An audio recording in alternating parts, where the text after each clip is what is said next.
Assalamualaikum warahmatullahi wabarakatuh. Selamat pagi Kota Bandung, selamat pagi kawan-kawan di seluruh Indonesia. Hari ini saya berada di Taman Tegalega, Bandung. Saya bersama dengan Ibu Yanti. Oke, kawan-kawan, kita lanjut ngobrol santai. Bu, udah berapa lama jualan Bu? Saya pertama kali gini ya jalanan saya ya Mas. Ya. Saya dari Jawa datang ke Bandung, dapat orang Bandung, nikah pertama nih dibawa ke Jakarta langsung ke Bandung. Udah gitu terus punya anak 5. Suami saya meninggal dari tahun 2001 sampai sekarang.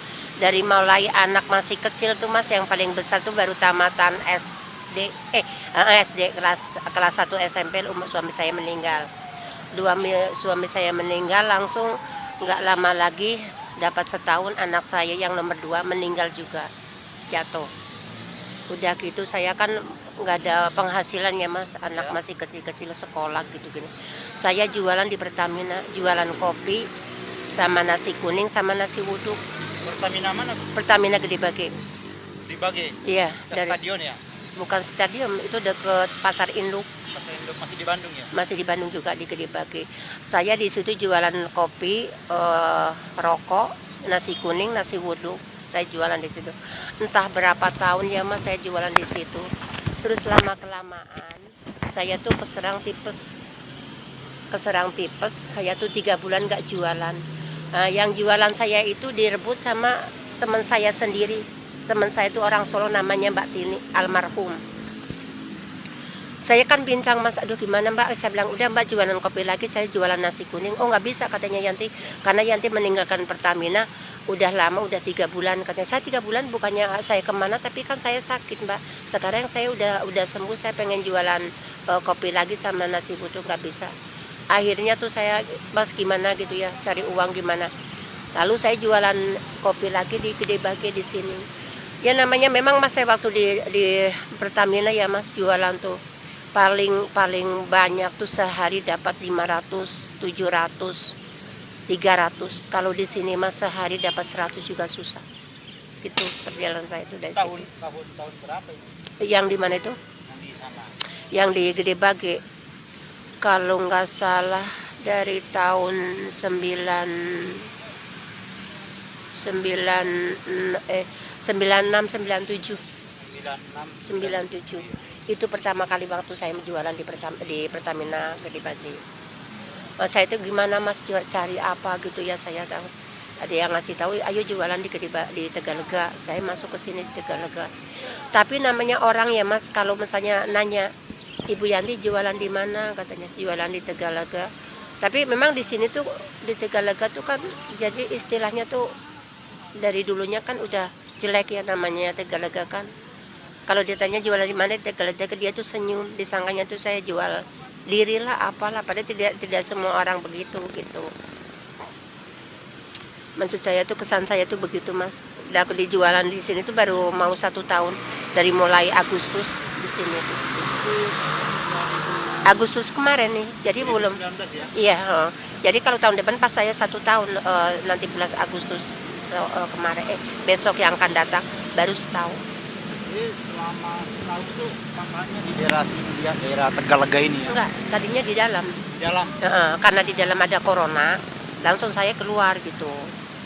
Masih di sini mah pendapatannya kadang pertama kali pas saya ke sini dapat 20, 30 untuk ongkos puskesmas, kadang saya tombokan pertama kali itu. Saya bilang aduh ya Allah, naik ini apa itu namanya bis kota, saya bilang gitu. Ongkos bolak-balik udah habis 13.000. Pendapatan cuman kadang 20.000, 30.000. Nggak jadi masalah, kita tekunin aja sedikit demi. Nggak mungkin namanya orang jualan ya Mas langsung melonjak tinggi, nggak mungkin sedikit demi sedikit. Saya bertahan sampai sekarang Mas gitu. Kadang ya namanya jualan kadang dapat 200 sekarang mah, kadang 100, kadang 75, kadang 80 gitu. Saya Mas. Kalau sekarang dalam per hari dapat berapa biasanya? Di sini kadang dapat berhari paling kemarin dapat 90. Rata-rata di atas 50 ke atas lah. Kalau 100 kurang. Dari jam Dari jam 6 6 pagi pulangnya sampai jam 3. jam 3 sore di sini aja Bu ya. Iya, nggak pernah kemana-mana. Ya kalau udah jam 3 langsung pulang naik bis kota ke Cibiru.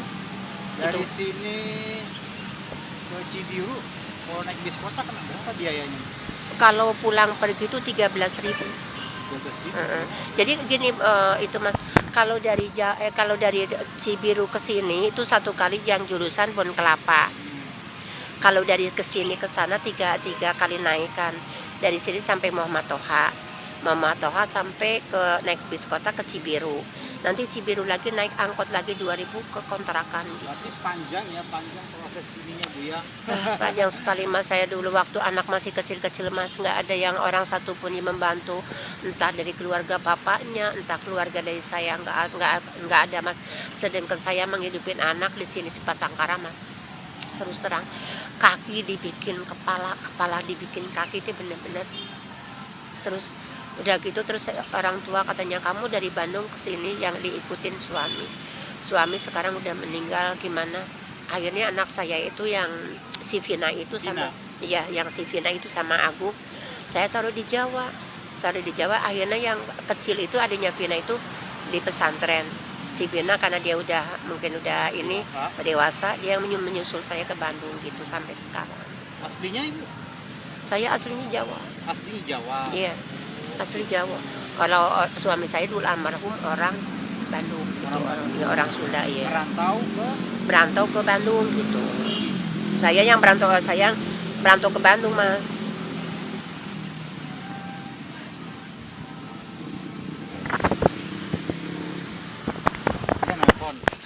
Barusan temen gitu, teman saya, dia orang lain tapi ke saya tuh baik gitu. Kadang-kadang kemarin saya juga sakit, dia ngerokin gitu karena saya terus terang Mas, di sini saya cuma nanya sama anak, enggak sama saudara. Emang saya di sini nggak punya saudara sih, cuma sebatang kara di Bandung.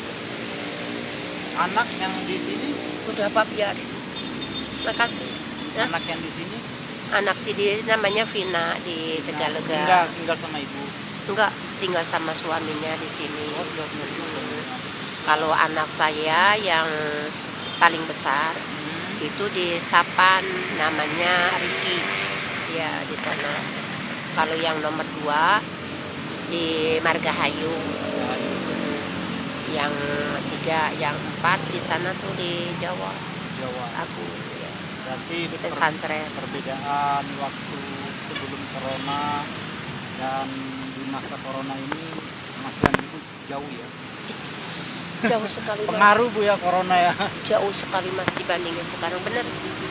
Saya dulu waktu Mas di sini ya, ceritanya Mas, di jualan di sini sebentar ada ini kan Tasapro PP. Ibu harus diam di rumah. Iya, sedangkan saya di rumah tuh Pak, saya perlu makan, kontrakan harus dibayar, listrik harus dibayar. Saya uang dari mana? Minta sama suami. Suami udah meninggal, saya bilang itu Pak, saya harus minta siapa kalau enggak saya jualan kopi. Saya bilang uang dari mana? Saya bilang gitu, cuman apa tuh namanya, katanya dapat bantuan nggak ada Pak, nggak saya menerima bantuan Pak. Ini yang dijual apa aja Bu? Ini yang dijual tuh saya kopi, pop mie, sama air mineral. Ya kopi segala macam aja ada Mas, ada teh tarik, Indo Cafe, kopi mix, terus sama apa ini namanya luwak, white coffee ya, susu, Indo Cafe, terus sama Energen. Ya Energen ABC. Saya satu kalau kopi hitam 3.000, kalau ini teh tarik 4.000, terus ya kalau white coffee 4.000 sama, terus ini Energen sama 4.000. Kalau rokok ya sama 2.000-an rokok. Ya, iya sebatang. Rokok rata 2.000 satu batang. Kadang kalau misalnya ada yang beli 1,5 gitu, saya kadang ada yang 10, ada yang 11. Memang obatnya tuh minim Mas, enggak begitu ini. Kalau di jualan pasar rokok tuh enggak ada. Terus kedepannya kira-kira Ibu tetap jualan di sini ya? Enggak. Mungkin ada rencana saya mau pulang lagi ke Pertamina nanti tanggal 20, kalau nggak salah gitu. Entah, saya juga masih gini bimbang juga entah saya ke Pertamina lagi apa di sini, soalnya kalau saya selamanya di sini tuh kayaknya nggak maju Mas. Tapi kalau di Pertamina Gede Bage lumayan ada perbedaannya. ada Ya, perbedaan. bisa berkembangnya lebih maju. Iya, heeh. Soalnya di sini Mas saya selama hampir 1 tahun itu ya untuk bayar kontrakan aja, wah Mas susah. Tapi kalau di Gede Bage, ya alhamdulillah gitulah bisa nutup kontrakan. Kadang apa ikut arisan gitu. Tapi kalau di sini nggak sama sekali. Lagian perbedaan ongkos tuh Mas beda kan, lebih berapa? Kalau di sana pulang pergi bisa 5.000 kan, Gede Bage Cibiru kan. Kalau di sini 13.000 pulang pergi coba. Kadang 15.000 kalau misalnya kosoren nggak ada bis kota, kita otomatis pakai angkot lebih dari 13.000, kadang sampai 20 juga bisa. Itu kemarin.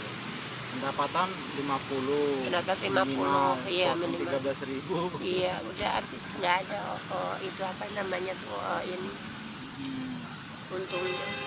Ya, mudah-mudahan lah ya Bu ya, rezekinya Ibu ya kan Iya, tambahkan amin. dengan ketekunan Ibu menjual di tempat seperti ini, Iya, dapat menambah penghasilan amin. di Iya, amin. keluarga. Amin, Apa, Mas. Ibu Yani Iya. ya, Ibu Yanti. Ibu Yanti ini Iya. sebatang kara. Iya. Ya kan? Sementara anak-anaknya masih ada yang harus ditanggung. Nggak ada sih kalau anak saya itu nggak ada yang ditanggung, cuman hanya gimana ya dia Untuk hidupnya bertahan belum. hidup ya. Iya. Cuman memang saya tuh Mas kalau misalnya di kontrakan kan sendiri, jadi nggak ada ya anak saya pun satu nggak ada yang ikut saya, entah gimana mungkin karena ibu sekarang mungkin keadaannya begini, jadi mungkin mungkin mereka nggak mau lah, mungkin jadi dia hidupnya sama istrinya sama suaminya gitu. Jadi saya hidup di kontrakan dia sendiri. Makanya kalau misalnya seandainya sakit apa gimana, saya kadang kalau misalnya kalau sakit lagi parah Mas, kalau seandainya saya meninggal mungkin nggak ada yang tahu. Benar. Kan ada tetangga, Ada sih tetangga. interaksi baik dengan tetangga kan. Iya, ada Bisa sih lebih tetangga. dari saudara. Iya, iya betul, emang ada tetangga saya yang baik gitu sama saya tuh. Sampai waktu itu saya penyakit ini apa kena tipes Mas, sampai Teh Yanti jangan dikunci katanya pintunya katanya gitu. Enggak, saya bilang gitu. Terus pagi-pagi dia udah ngasih air gitu. Teh Yanti katanya jangan dikunci ya pintunya, nanti kalau ada apa-apa takut ini jadi gampang katanya. Iya, saya bilang, makanya nggak saya kunci. Pagi-pagi memang dia lebih baik sih sama saya juga begitu juga sama anaknya gitu, anaknya dia bahkan masih kecil gitu, saya juga baik gitu. Kalau misalnya dia perlu apa-apa, kalau saya bisa bantu juga saya suka bantu sama dia gitu. Oke teman-teman, tadi itu sedikit curhatan dari Ibu Yanti. Mudah-mudahan bermanfaat dan bisa menjadi motivasi dan pelajaran bagi semua teman-teman yang menyaksikan video ini. Dan saya berdoa semoga Ibu Yanti rezekinya ditambahkan, Amin, amin. diberi kesehatan, keluarganya dibahagiakan, dan tentunya hidup bahagia di dunia dan di Amin. Di akhirat. akhirat. Ya, pokoknya salam buat keluarga Ibu. Ya, amin. Ya, salam Salam. perkenalan. Ya. Ya, saya dari Mari Balik, nama channel saya Bu. Kalau Bapak Mas namanya siapa? Kalau saya namanya Zul. Zul. Iya, Zul. Zul. Biasa tuh dipanggil Ame. Oh, amin. Nama panjangnya Po Ame Ame. Oh, masa? Oh, jadi kalau panggilannya sehari-hari Ame. Ame. Oh, Nah, nama aslinya Zul. Zul. Oh, iya. Panggil Po Ame Ame, kalian panggil Amel. Panggil Ame. Iya. Lucu ya namanya, kayak maksudnya Po Ame gitu kan. Iya. Itu kan bahasa apa mainan anak-anak ya. Iya. Po Ame Ame. Sebenarnya sih pengen ngobrol panjang sama Ibu. Iya. Pengen lama-lama di Bandung ini. Iya. Ya mudah-mudahan besok-besok kalau kesini saya ngopi di sini lagi deh. Iya. Oke. Iya, oke, Mas. Mungkin ada pesan-pesannya dari Ibu buat yang menyaksikan video ini. Kalau tujuannya kita baik pasti baik ya Mas ya. Tujuannya kita kan Mas kan dari Balikpapan ke sini tujuannya kan baik ya Mas ya. Ya. Makanya kemanapun kalau tujuannya kita baik akan dilindungi sama Allah Subhanahu Wa Taala gitu Mas. Semoga bermanfaat video saya kali ini. Jangan lupa didukung terus dengan cara di like, di komen, di subscribe, dan di share jika bermanfaat. Amin. Saya Mari Balik dari Taman Tegalega, Kota Bandung, mengucapkan terima kasih banyak. Wassalamualaikum, bye-bye.